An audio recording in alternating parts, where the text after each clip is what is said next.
Hello friends, मैं अनुज गहलोत। आज हम बात करेंगे ज्योग्राफी की।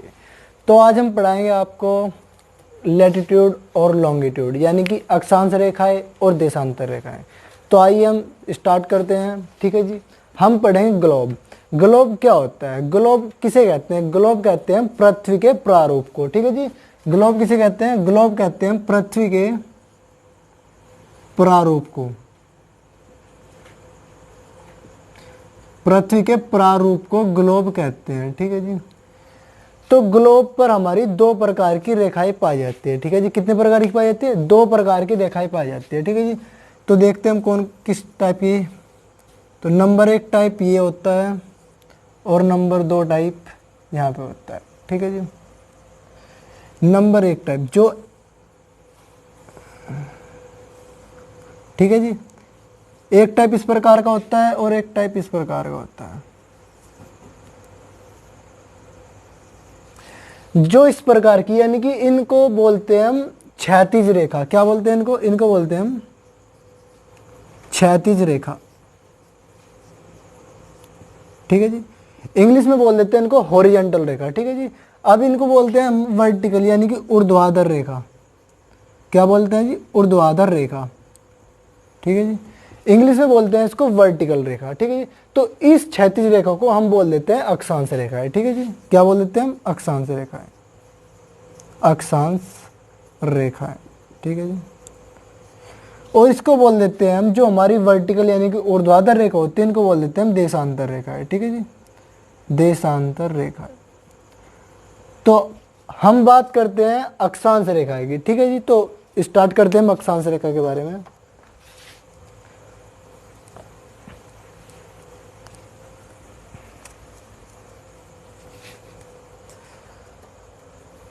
अब देखो जी, अक्षांश रेखा। अक्षांश रेखा हमारी यानी कि ऐसे होते हैं। अक्षांश रेखा हमारी क्षैतिज रेखाओं को प्रदर्शित करती है। ठीक है जी। इस प्रकार से। तो जो हमारी अक्षांश रेखाएं होती है, ये हमारी प्रत्येक अक्षांश रेखा एक दूसरे के समानांतर होती है। ठीक है जी। एक दूसरे समानांतर होती है।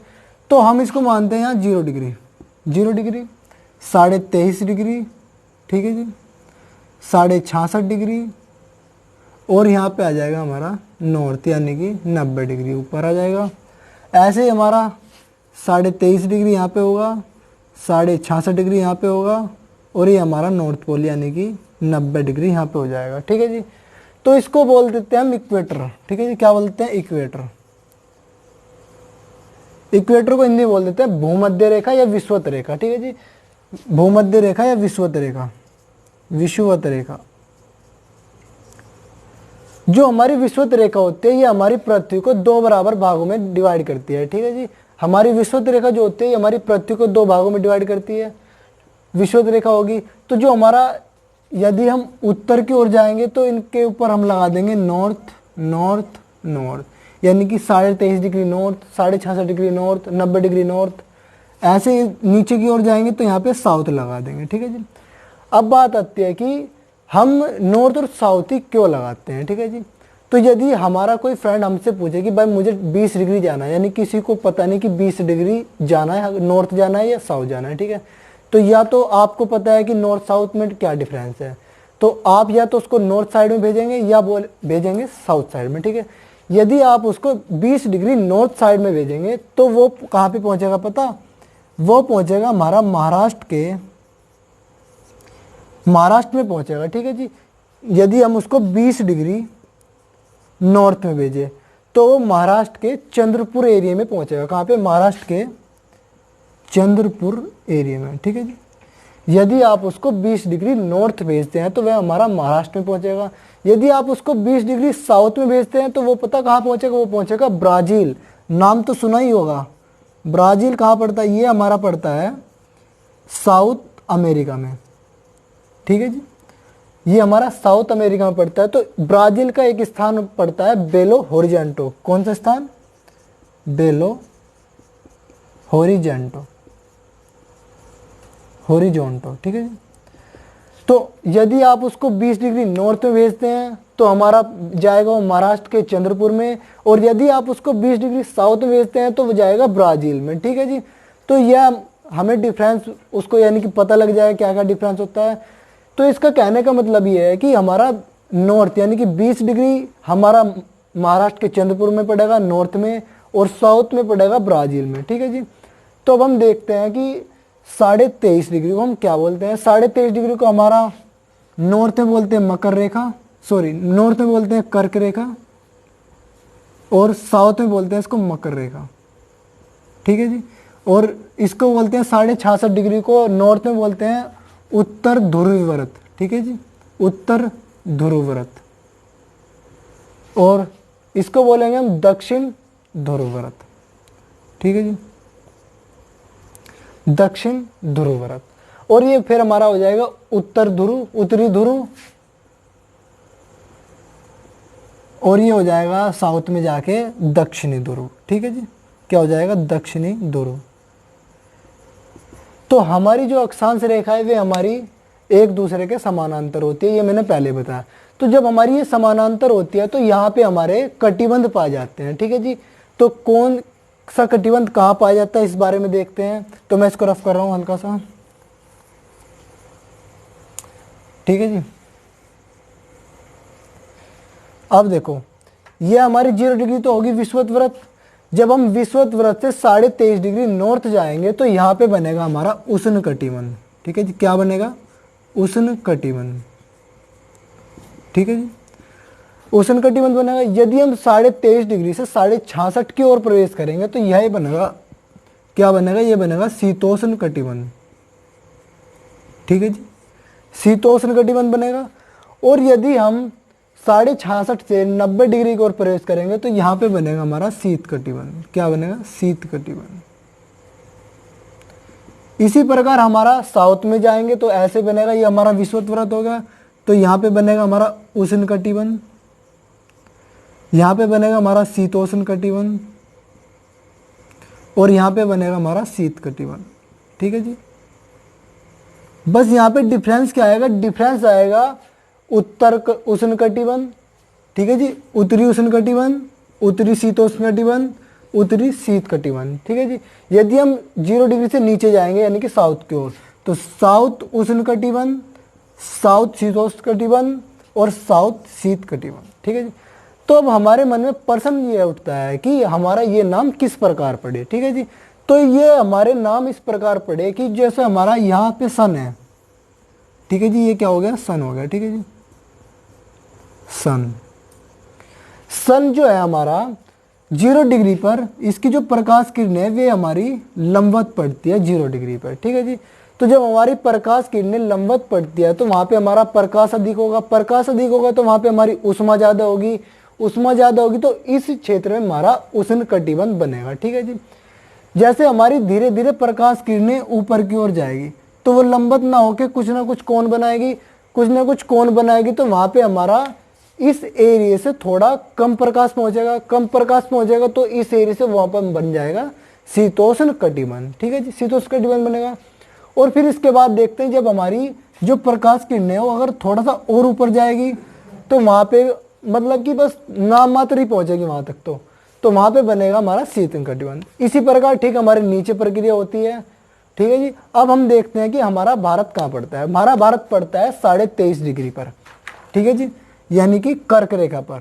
तो जो हमारा कर्क रेखा है यह हमारे भारत को, ठीक है जी, ये हमारा भारत है, तो यह हमारे भारत को 2 भागों में डिवाइड करती है। कौन सी रेखा, कर्क रेखा। ठीक है जी, तो इसी वजह से कर्क रेखा यानी कि हमारे भारत में सभी प्रकार के ये मौसम परिवर्तन दिखाई देते हैं। ठीक है जी, तो अब हम बात करते हैं जो हमारी अक्षांश रेखा है वे हमारी क्या प्रदर्शित करती है, यानी किस चीज़ के लिए उपयोगी है। ठीक है, तो अब हम देखते हैं यानी कि जो हमारी अक्षांश रेखाएं हैं वे हमें अलग अलग स्थानों की जलवायु परिवर्तन के बारे में बताती है। ठीक है जी, तो ये हमारा मेन पॉइंट ये है कि हमारी अक्षांश रेखाएं किस लिए यूज होती है।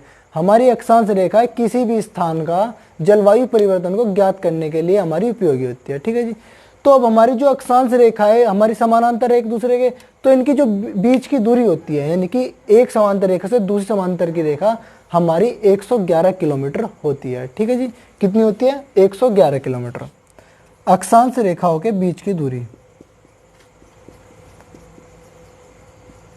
अक्षांश रेखाओं के बीच की दूरी। ठीक है जी, ये हमारी होती है 111 किलोमीटर। ठीक है, तो अब बात आती है कि हमारी अक्षांश रेखाएं कितनी होती है। ठीक है जी, हमारी अक्षांश रेखाओं की यदि हम इक्वेटर को ना मिलाए तो वह होती है हमारी 180। यदि हम इक्वेटर को भी मिला देंगे तो वह इक्वेटर 180 प्लस 1, तो अक्षांश रेखाओं की कुल संख्या होगी हमारी 180 प्लस 1। ठीक है जी, तो 180 हमारी वैसी रेखाएं हैं, ये हमारी नंबर 1 यानी कि इक्वेटर को मिला के हमारी टोटल बनेगी 181 रेखाएं। ठीक है जी, 181 बनेगी। तो अब हम देखते हैं कुछ आगे का, मैं रफ कर रहा हूं इसको।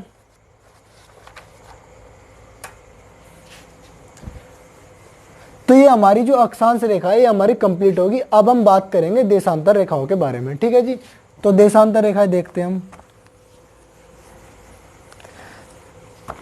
जो हमारा ज्योग्राफी है ना, ज्योग्राफी को यदि हम थ्योरेटिकल के साथ साथ प्रैक्टिकल थोड़ा सोचे ना तो उससे हमारा कुछ ज़्यादा याद रहेगा और लंबे समय तक याद रहेगा। क्योंकि अधिकतर प्रॉब्लम ये आती है कि हम याद तो कर लेते हैं लेकिन कुछ समय बाद उसको भूल जाते हैं। तो इसको ना भूलने का कारण ये है कि हम इसको प्रैक्टिस नहीं कर पाते। यदि हम इसको प्रैक्टिकली करेंगे तो हमारा ज़्यादा दिनों तक याद रहेगा। ठीक है जी, तो अब हम बात करते हैं देशांतर रेखाओं की। देशांतर रेखाएं, देशांतर रेखाएं जो होती है वे होती है हमारी वर्टिकल। ठीक है जी, यानी कि ऊर्ध्वाधर। ठीक है जी, तो देशांतर रेखाएं हमारी जो पृथ्वी को है ना इस प्रकार डिवाइड करती है। ठीक है जी, तो इसको बोलते हैं, ये 2 गोलार्धों में डिवाइड करेगी। इस गोलार्ध को बोलेंगे हम पूर्वी गोलार्ध। क्या बोलते हैं? पूर्वी गोलार्ध। पूर्वी गोलार्ध बोलते हैं। और इसको बोलते हैं पश्चिमी गोलार्ध। ठीक है जी, पश्चिमी गोलार्ध। तो अब बात आती है जो हमारी देशांतर रेखा है, तो इसको उपयोग किस लिए होता है? देशांतर रेखाओं का उपयोग हमारा समय को बताने के लिए होता है। ठीक है जी, समय को बताने के लिए उपयोग होता है, इसका यूज होता है समय को बताने के लिए। तो अब अलग अलग स्थानों पे अलग अलग समय है। तो कुछ देशों ने मिलकर यह सोचा कि हमें एक ऐसा मतलब कि जो हमारा मध्य बिंदु को मान ले कि जिससे हमारा चारों तरफ का जो टाइम है वो मैनेजमेंट हो जाए। ठीक है जी, तो सभी देशों ने कहा कि हम 0 डिग्री को प्रमुख मान लेते हैं। ठीक है जी, 0 डिग्री को प्रमुख मान लेते हैं। तो वैसे हमारी जो देशांतर रेखा है इनको हम यामोत्तर भी बोलते हैं, लेकिन 0 डिग्री को बोलेंगे हम प्रमुख यामोत्तर। ठीक है जी, क्या बोलेंगे? प्रमुख यामोत्तर। तो जो हमारी 0 डिग्री है ये हमारी 180 पर जाकर कंप्लीट हो जाती है। ठीक है जी, 180 डिग्री मिलकर एक पूरा वर्त बनाती है। ठीक है जी, तो हमारी जो 0 डिग्री है और 180 डिग्री है ये हमारा एक ही लाइन पर पड़ती है। ठीक है जी, तो ये अब बात आते हैं 0 डिग्री। 0 डिग्री यानी कि प्रमुख यामोत्तर कहाँ स्थित है? ये हमारी ग्रीनविच में स्थित है। ग्रीनविच। ठीक है जी, ये हमारी ग्रीनविच, ये कहाँ पड़ता है? ये पड़ता है लंदन में। यह हमारी वहाँ स्थित है। तो अब हम बात करेंगे कि जो हमारा पश्चिमी गोलार्ध और पूर्वी गोलार्ध है, जो इसका टाइम मैनेजमेंट है तो उस पर क्या फर्क पड़ने वाला है पृथ्वी के घूर्णन से। ठीक है जी, तो आपको ज्ञात होगा जो हमारी पृथ्वी वो किस प्रकार घूमती है, यानी कि पृथ्वी का घूर्णन किस दिशा से किस दिशा की ओर है। तो आप ये बताएंगे कि जो हमारी पृथ्वी है हमारी पश्चिम से पूरब की ओर घूमती है। ठीक है जी, तो पश्चिम से पूरब की ओर घूमती है तो इस प्रकार घूमेगी। ठीक है जी, इस प्रकार घूमेगी। तो हमारी जो पृथ्वी है तो उसका जो घूर्णन काल है वो कितना टाइमिंग होता है? उसका घूर्णन काल लगभग 24 घंटे का होता है। ठीक है, 24 घंटे में पृथ्वी अपना एक घूर्णन पूरा करती है। ठीक है, यदि हमारा वो एक घूर्णन पूरा करेगी तो यानी कि एक व्रत बनाएगी, तो व्रत कितना होता है? 360 डिग्री का। तो 24 घंटे में वह 360 डिग्री घूमती है। ठीक है, पृथ्वी जो है 24 घंटे में 360 डिग्री घूमती है। तो अब देखते हैं वो एक घंटे में कितनी घूमेगी? एक घंटे में घूमेगी वो 15 डिग्री। ठीक है जी, एक घंटे में 15 डिग्री घूम रही है। तो फिर हम देखते हैं कि हमारा एक मिनट में कितने डिग्री घूमेगा। तो इसको मिनट बना लें, यानी कि 15 डिग्री घूमेगी वो 60 मिनट में। ठीक है जी। तो 1 डिग्री जो घूमेगी वो घूमेगी हमारी 4 मिनट में, ठीक है जी, 4 मिनट में घूमेगी। तो अब हम देखते हैं हमारी जो पृथ्वी हमारी पश्चिम से पूरब घूम रही है, ठीक है। तो पश्चिम से पूरब यदि हम 0 डिग्री से 1 डिग्री पूरब की ओर जाए तो हमें लगेगा 4 मिनट का समय। कितने मिनट का समय? 4 मिनट का समय। तो प्रत्येक डिग्री जाने पे हमें 4 मिनट का समय लगेगा, ठीक है जी। प्रत्येक डिग्री पूरब की ओर जाने में, पश्चिम की ओर जाने में हमें 4 मिनट का समय लगेगा। अब हम देखते हैं यदि हम 0 डिग्री से पूरब की ओर जा रहे हैं तो हमारा जो समय है वो 4 मिनट बढ़ेगा। यानी कि यदि यहाँ 12 बज रहे हैं तो 1 डिग्री पे जाने पे वहाँ पे 12:04 होगी, ठीक है जी। तो 15 डिग्री पर 1 बजेगा। इसी प्रकार कहने का मतलब ये है कि यदि हम 0 डिग्री से पूरब की ओर जाएंगे तो हमारा प्रति डिग्री जाने पर 4 मिनट बढ़ेगी, ठीक है जी। इसी प्रकार यदि हम 0 डिग्री से पूरब यानी कि पश्चिम की ओर जाएंगे तो प्रति डिग्री जाने पर 4 मिनट घटेंगे, ठीक है जी। तो इसी प्रकार हम देखते हैं कि यदि हम पूरब से यानी कि पश्चिम से कोई जहाज जा रहा है हमारा, ठीक है जी, कोई जहाज जा रहा है तो वह चला गया, मानो वह 3 तारीख को उसने अपनी यात्रा प्रारंभ की, ठीक है जी। तो 3 तारीख को ही उसने यह क्रॉस कर लिया, 180 डिग्री रेखा जो है उसने क्रॉस कर ली। तो वह जब हमारा पूरब यानी कि पूर्वी गोलार्ध में पहुंचेगा तो वह हमारा 4 तारीख को प्रवेश करेगा, ठीक है जी। इसी प्रकार जैसे यहाँ से कोई जहाज पश्चिम की ओर निकला, पश्चिम की ओर निकला, वह निकला हमारा 5 तारीख को, ठीक है जी। तो यदि वह इसको क्रॉस कर लेगा तो पश्चिमी गोलार्ध में वह हमारा 4 तारीख में ही रहेगा, 4 तारीख में जाएगा, ठीक है जी। क्योंकि हमारा 180 डिग्री को क्रॉस करने पर हमारा 1 दिन बढ़ेगा या 1 दिन कम होगा, ठीक है जी। तो ये हमारी थी देशांतर रेखाओं के कुछ फैक्ट्स, ठीक है। तो हमारी जो देशांतर रेखा है, तो अब बात करते हैं कि देशांतर रेखाएं की कुल संख्या कितनी होती है, ठीक है जी। तो हम देशांतर रेखाएं हमारी, हम इसको ऐसे मानते हैं देशांतर रेखाओं को कि ये ऐसे बनाई हुई होती है, ठीक है जी। इस प्रकार का ये रूप होता है इनका देशांतर रेखाओं का, ठीक है जी। तो अब हम देखते हैं कि देशांतर रेखाओं की कुल संख्या कितनी होती है। देशांतर रेखाओं की कुल संख्या कितनी होती है? ये होती है हमारी 360। तो ये हमारा पॉइंट देखते हैं, टोटल संख्या कितनी होगी देशांतर रेखाओं की? 360। अब बात करते हैं कि हमारी जो देशांतर रेखाओं की जो अधिकतम बीच की दूरी होती है वो कहाँ होती है? वो होती है हमारी 0 डिग्री यानी कि विषुवत रेखा पर सर्वाधिक होती है। और कितनी होती है? ये हमारी जैसे आपको दिख रहा होगा, ये देशांतर रेखाओं की बीच की सर्वाधिक दूरी है, यानी कि ये तो हमारी कितनी है? ये हमारी 111.32 किलोमीटर है, ठीक है जी। दो देशांतरों के बीच की अधिकतम दूरी होती है हमारी 111.32 किलोमीटर, ठीक है जी। अब हम बात करते हैं जो हमारी जो देशांतर रेखाओं के बीच की दूरी को क्या कहा जाता है। जैसे इनके बीच की दूरी है ये, तो इसको क्या कहा जाता है? देशांतर रेखाओं के बीच की दूरी को गोरे कहते हैं, गोरे कहते हैं, ठीक है जी। गोरे क्या बोलते हैं? गोरे। देशांतर रेखाओं के बीच की दूरी को हम बोलते हैं गोरे, ठीक है जी, गोरे बोलते हैं। अब हम देखते हैं कि जब हमने हमारा जो 0 डिग्री था ये हमारा ग्रीनविच से था, तो हमारा भारत ग्रीनविच रेखा से कहाँ मिलता है? किस डिग्री पे मिलता है, ठीक है जी, ये किस डिग्री पर पड़ता है? जो हमारा भारत है,